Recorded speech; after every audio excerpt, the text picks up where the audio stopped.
하나님 말씀입니다. 마태복음 28장 1절입니다.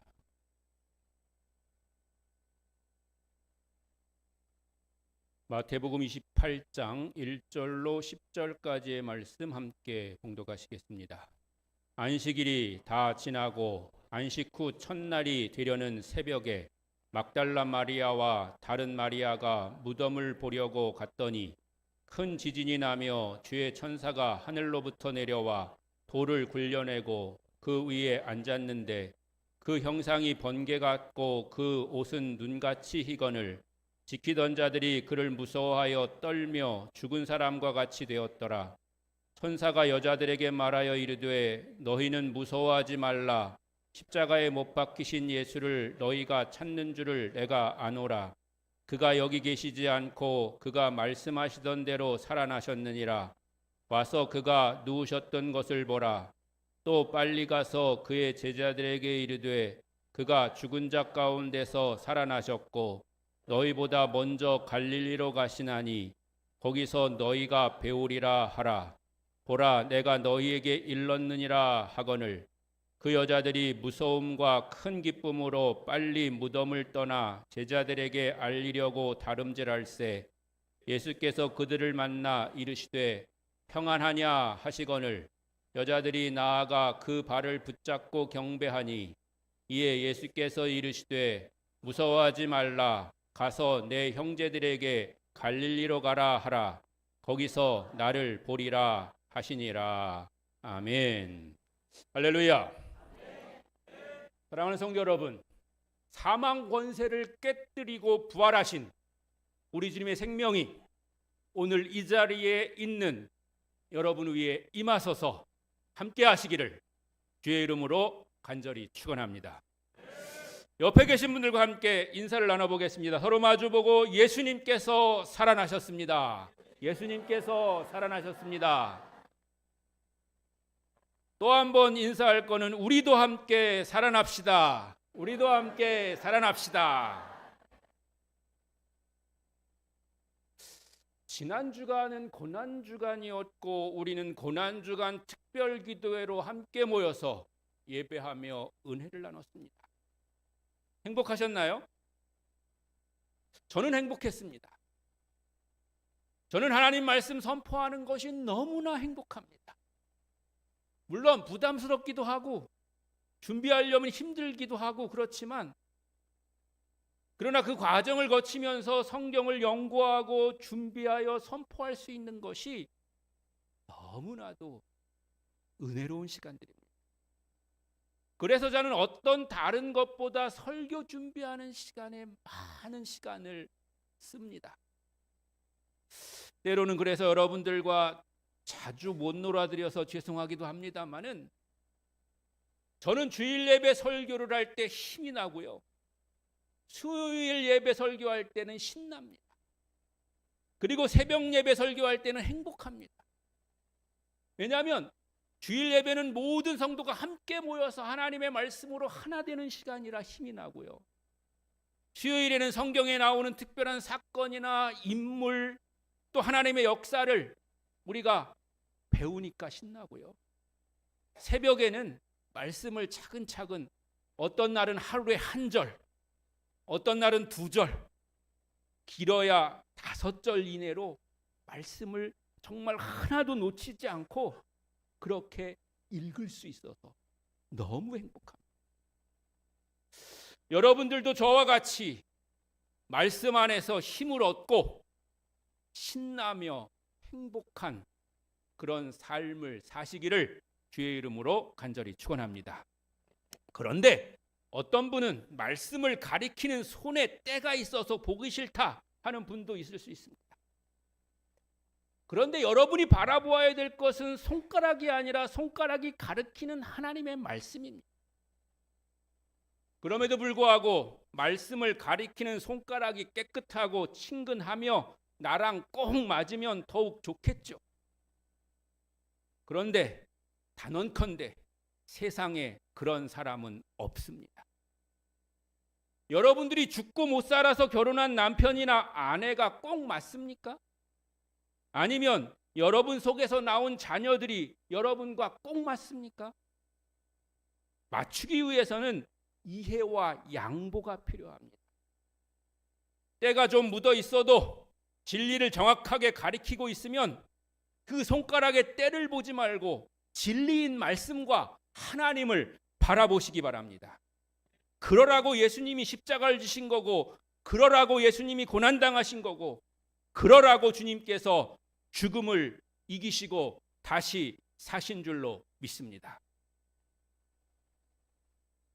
요즘 날씨가 따뜻해지고 꽃은 피고 화창해지는데 우리네 사는 형편은 좀처럼 나아지지 않습니다. 전쟁 때문에 기름값은 올라가고 기름값 때문에 다른 물가도 올라갈 걱정이 앞섭니다. 우리 교회에도 기름을 당장 넣어야 하는 차를 가지고 사업하시는 분들이 계신데 직접적인 영향이 있을 것 같습니다. 구성진 권사님 요새 이익 좀 남으시나요? 김만기 집사님 기름은 잘 넣고 댕기시나요? 지게차가 생각보다 기름이 많이 들고 우리 김만기 집사님 화물차도 기름이 많이 드는 것 같아요. 최만기인가요? 손을 번쩍 들지 그랬어요. 아니라고. 네, 최만기 집사님 기름은 잘 넣고 댕기시죠?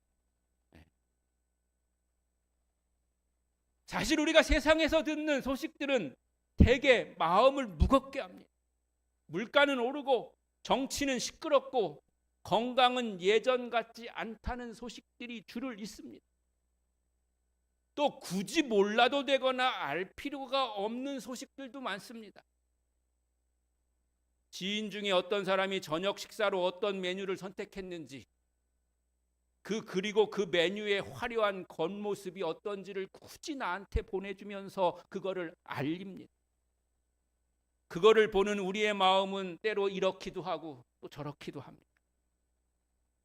가끔은 좋은 소식인 줄을 알고 열어봤는데 알고 보니까 광고이거나 낚시성 기사인 경우가 많아서 사람들은 이제 웬만한 소식에는 감동도 하지 않습니다.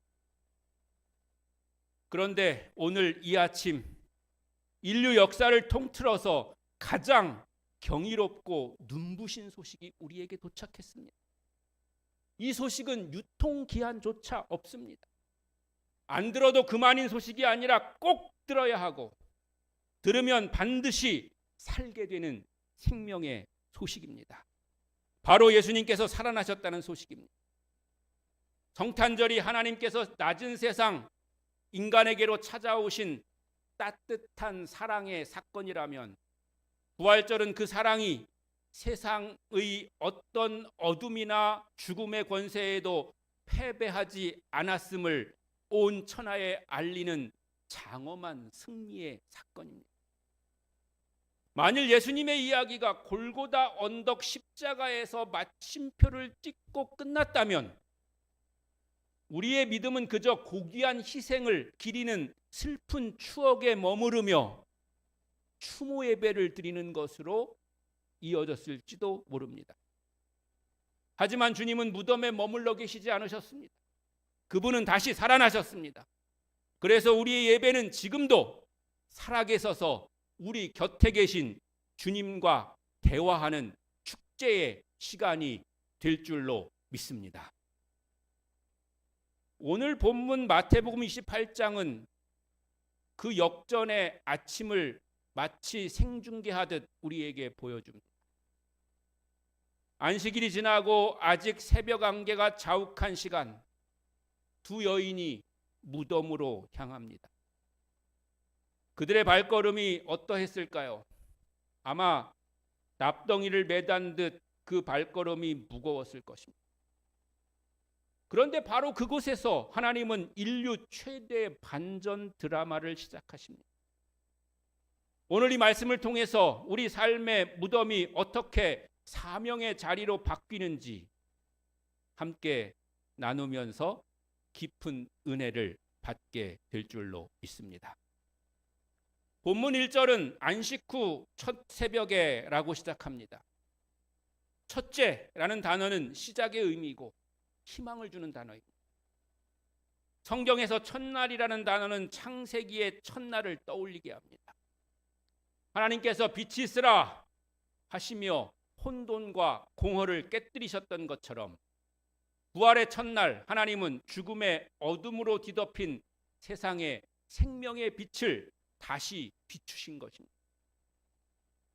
사실 제자들과 여인들에게 지난 사흘은 절망의 시간이었고 포기하고 체념하는 시간이었습니다. 그들이 믿고 따랐던 모든 소망이 십자가에 못 박혔기 때문입니다. 무덤은 단순히 시신이 안치된 곳이 아니라 제자들의 꿈과 미래가 통째로 매장된 절망의 상징이었습니다. 여인들이 새벽같이 무덤에 간 이유가 무엇입니까? 그들은 기적에 대한 기대를 가지고 간 것이 아닙니다.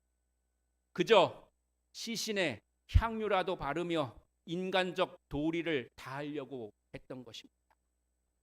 슬픔을 거두고 마음속에서 이제 예수를 완전히 떠내보내려는 작별 인사의 자리였습니다.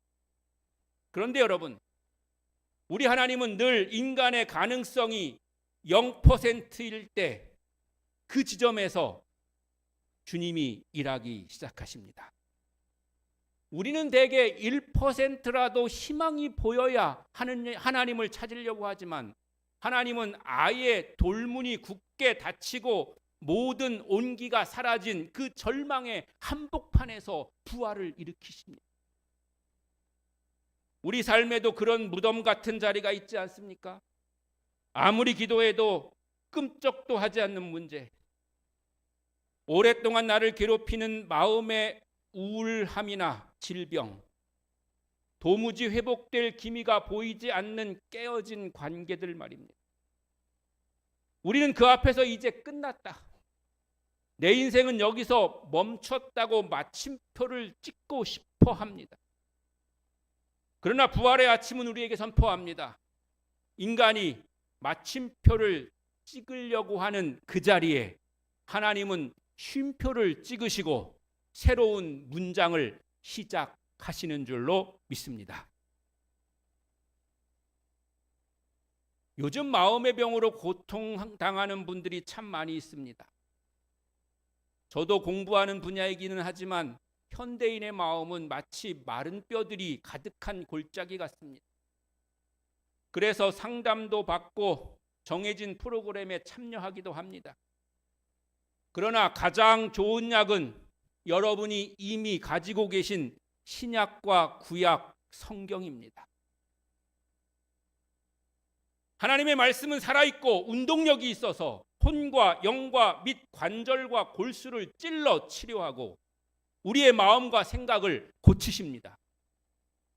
그 하나님의 말씀이 육신이 되어서 이 땅에 오신 분이 그리스도요 예수이십니다. 그분은 죽으셨지만 무덤에 계시지 않고 살아나셨습니다. 부활하신 주님이 임하는 곳에 생기가 돕니다. 죽은 세포가 살아나듯이 우리의 영혼을 살리십니다. 하나님의 시간은 결코 인간의 포기와 함께 끝나지 않습니다. 여러분이 포기한 그 자리에서도 하나님은 지금 일하고 계십니다. 부활은 과거의 박물관에 갇힌 사건이 아니라 오늘 여러분의 무너진 현실 속에서 시작되는 하나님의 위대한 창조임을 믿으시기 바랍니다. 2절 이하에 보면 아주 역동적인 장면이 나옵니다. 갑자기 큰 지진이 나고 하늘에서 천사가 내려와서 무덤을 막았던 커다란 돌을 굴려냅니다. 그리고는 그 무거운 돌 위에 떡하니 앉아버립니다. 이것은 하나님의 위대한 승리를 위트 있게 보여주는 장면입니다. 세상에 아무리 무거운 돌로 진리를 막으려 해도 하나님 앞에서는 그것이 한낱 의자에 불과하다는 것입니다. 반면에 무덤을 지키던 경비병들의 반응을 보십시오. 그들은 서슬퍼런 칼을 든 당대 최고의 군인들이었습니다. 왜냐하면 당시에 그리스도께서 사흘 만에 살아나실 것이라는 소문이 파다했기 때문에 혹시 예수의 신신을 훔쳐가고 그런 소문을 퍼뜨릴까 봐 더욱더 굳게 무덤을 지킨 겁니다. 그러나 인간의 용맹과 철저한 준비는 하나님의 권능 앞에서 무용지물이었습니다.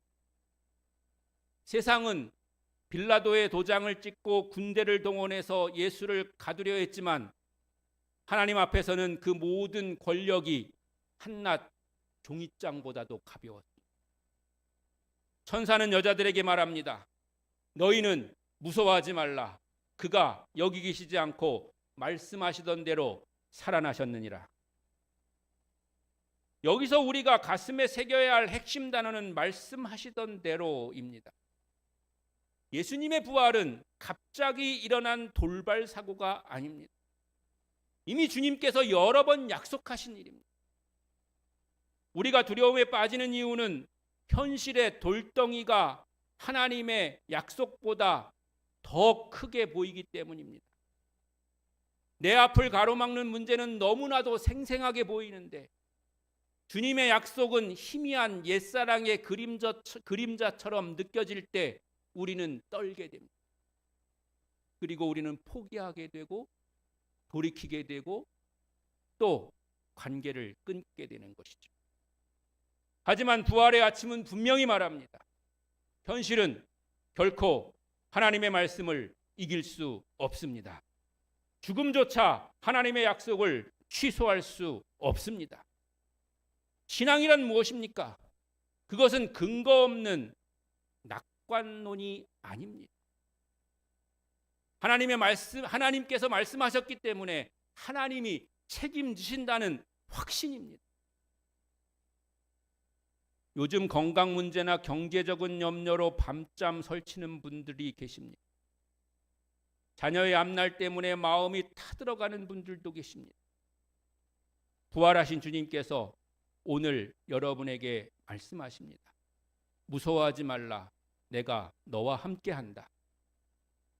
8절을 보면 여인들이 무서움과 큰 기쁨으로 무덤을 떠났다고 합니다. 두려움이 완전히 사라진 상태가 믿음이 아닙니다. 두려운 현실이 여전함에도 불구하고 주님의 약속이 주는 더 큰 기쁨에 붙들려서 달려가는 것이 진짜 실력 있는 믿음인 줄로 믿습니다. 저도 고난주간을 지난 한 주간 동안 눈병도 나고 입병도 나고 그래가지고 한 주간 동안 진통제로 지냈습니다. 지금도 계속 이어지고 있죠. 그게 금방 끝나는 게 아니더라고요. 혹시 좋은 병원 있으면 소개 좀 시켜주세요. 임플란트를 해야 된대요. 그러나 그런 가운데서도 우리는 예배 자리를 놓치지 않아야 되는 것이고 우리에게 어떤 공격이나 도전 가운데서도 우리는 때로 그것을 우리의 인내와 신념으로 아니면 의학적인 도움으로 견뎌갈지라도 우리는 그 소망을 지켜나가야 될 줄로 믿습니다.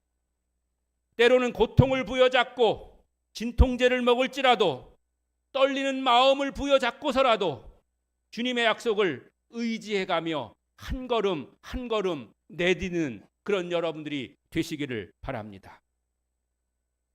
나아가서 천사는 여인들에게 단지 사실을 확인시켜주는 데서 그치지 않고 사명을 줍니다. 7절에 빨리 가서 그의 제자들에게 이르되 라고 말씀하십니다. 부활은 나 혼자만 알고 있어야 될 그런 비밀번호가 아닙니다.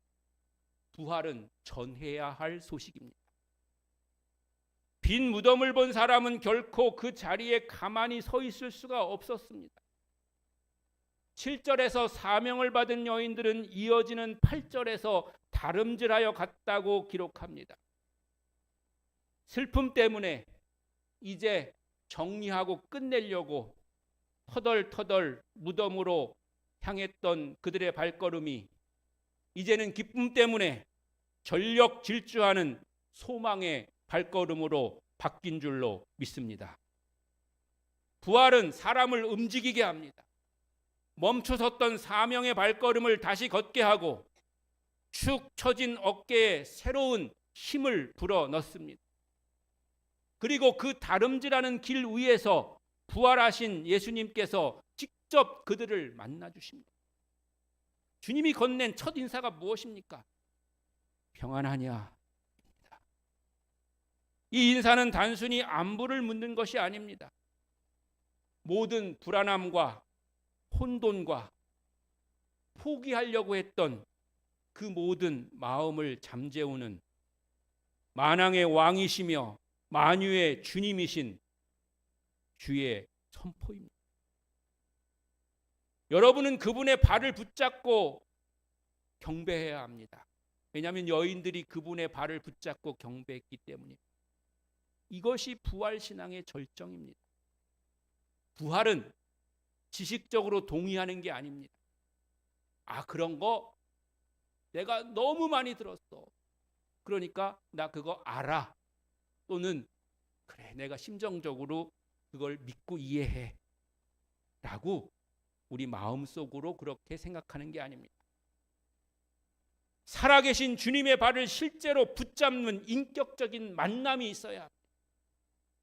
그 만남이 있는 사람은 어떤 다른 환경이나 상황의 변화에도 불구하고 그 발을 놓지 않는 겁니다. 그런데 그저 지적이나 아니면 감정적으로만 그것을 느끼고 알았던 사람은 조그만 시련 아니면 조그만 어려움, 관계 어려움들 이런 것들로 인해서 금방 실망해버리고 포기해버릴 수밖에 없는 것이죠. 주님이 살아계시다는 것을 진짜로 믿는다면 우리의 예배는 달라질 수밖에 없습니다. 1년에 한 번 돌아오는 의례적인 행사가 아니라 지금 내 곁에 살아계신 주님께 내 삶을 통째로 드리는 뜨거운 축제가 되어야 할 줄로 믿습니다. 마지막으로 주님은 제자들을 가리켜 내 형제들이라고 부르십니다. 이 대목이 우리에게 가슴을 울리는 감동이 됩니다. 제자들은 어떤 사람들이었습니까? 주님이 잡히실 때 다 도망갔고 수제자 베드로는 3번이나 주님을 저주하며 모른다고 했습니다. 인간적으로 보면 배신자들입니다. 괘씸해서라도 모른 척 하실 법도 한데 주님은 그들을 형제라고 부르십니다. 이것이 부활의 은혜입니다. 부활은 실패한 사람을 다시 부르시는 주님의 끝없는 사랑입니다. 넘어진 자를 일으켜서 다시 사명의 자리로 초청하시는 하나님의 배려입니다. 혹시 스스로를 향해서 나는 너무 늦었어, 나는 주님 보시기에 너무 부끄러워 라고 생각하며 마음의 문을 닫고 계신 분이 있습니까? 주님은 오늘 여러분을 향해 형제라 자매라 부르시며 다시 시작하자고 손을 내미십니다. 부활은 우리에게 다시 시작할 수 있는 두 번째 기회를 주는 하늘의 선물인 줄로 믿습니다. 더불어 우리와 함께 예배하고 있는 여러분 곁에 서 있는 사람들도 마찬가지.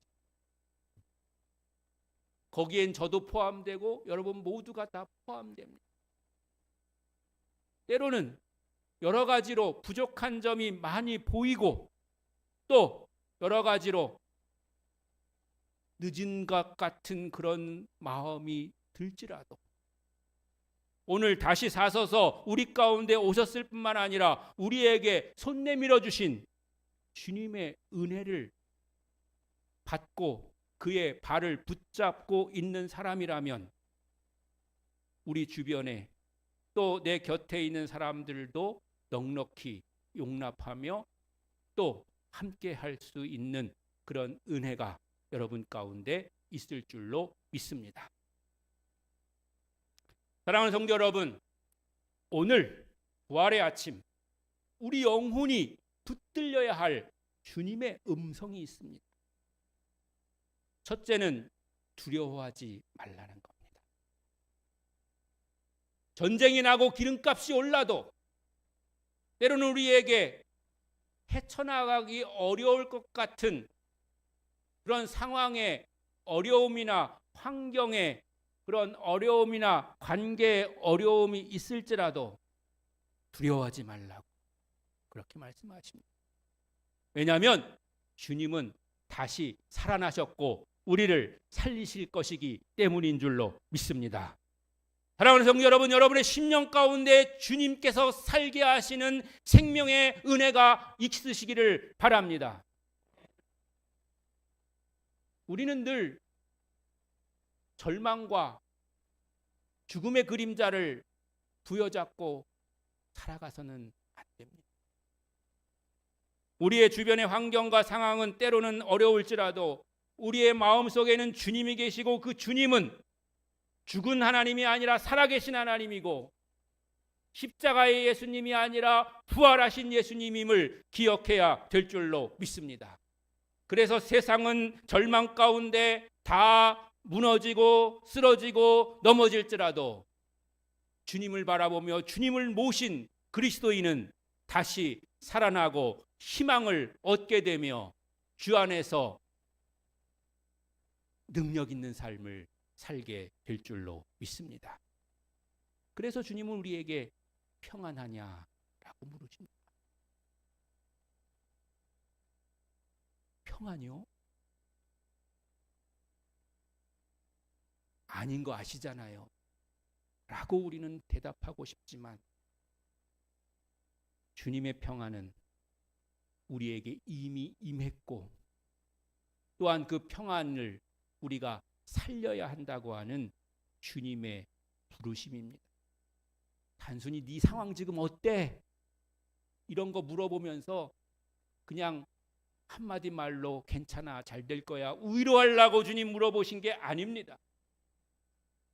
내가 이미 너희를 위해서 십자가 졌고 또 다시 살아나 생명과 은혜와 능력이 너희 가운데 있는 것을 너희가 발견하라고 하는 주님의 부르심인 것입니다. 그리고 그것을 회복하라고 하시는 하나님의 명령인 줄로 믿습니다. 그리고 가서 전하라고 말씀하시는 것입니다. 우리는 그 부활의 기쁨과 생명의 은혜를 나가 전해야 될 명령을 받은 주님의 자녀들입니다. 사랑하는 성도 여러분, 이 말씀이 오늘 우리를 다시 살립니다. 이 말씀이 우리 마음의 닫힌 문을 열 것입니다. 부활절은 단순히 2000년 전 팔레스타인에서 일어난 옛날 이야기를 추억하는 날이 아닙니다. 죽음을 이긴 그 승리가 오늘 나의 승리가 되는 날인 줄로 믿습니다. 절망이 변해서 찬송이 되고 도망치던 비겁한 사람이 당당한 증인으로 거듭나는 날인 줄로 믿습니다. 이제 예배당 문을 나서면 다시 무덤 같은 현실이 우리를 기다리고 있을지도 모릅니다. 여전히 문제는 산적해 있고 세상은 우리를 위협하고 있을 것입니다. 하지만 우리는 이전과 다른 사람으로 변했습니다. 우리는 부활하신 주님의 손을 잡은 사람들입니다. 그 발을 붙잡고 있는 사람들입니다. 죽음보다 강하신 주님이 우리와 함께 하고 계신 줄로 믿습니다. 그러므로 이번 한 주간 여러분의 가정에서, 여러분의 일터에서, 삶의 모든 자리 속에서 예수님이 살아계심을 몸소 보여주며 사시는 여러분들이 되시기를 바랍니다. 낙심한 이웃에게 소망의 말을 건네며 상처 입은 이들에게 주님의 평안을 나누어 주십시오. 여러분의 삶 자체가 곧 부활의 살아있는 증거가 되시기를 바랍니다. 예수님은 살아나셨습니다. 그러므로 우리의 믿음은 결코 헛되지 않습니다. 예수님은 살아나셨습니다. 그러므로 우리의 눈물은 결코 마지막 결론이 아닙니다. 이 부활의 기쁨으로 세상을 이기고 승리하는 목천교회와 모든 성도가 되시기를 주님의 이름으로 간절히 축원합니다.